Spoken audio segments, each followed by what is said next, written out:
S-REITs have rebounded strongly in the third quarter to date, with the IHS REITs index delivering total returns of 10.3% since end June.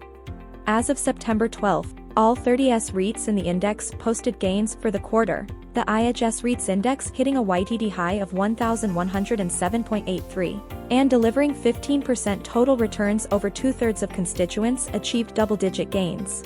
The top year-to-date performers include REITs with mainly Singapore portfolios, such as OUE REITs, Capitaland Integrated Commercial Trust, Lendlease Global REITs, and Keppel REITs with year-to-date total returns ranging between 23.5% to 30.2% as of September 12. OUE REITs reported a 5.4% improvement in distribution per unit during H1 2025.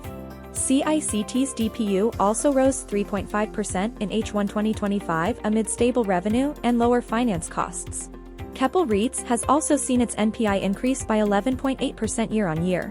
Elsewhere, U.S. office S-REITs such as Prime US REITs and Keppel Pacific Oak US REITs were also among the YTD outperformers. Scan or click the link in the description to learn more about these stocks or join SGX Invest on Telegram for the latest news update.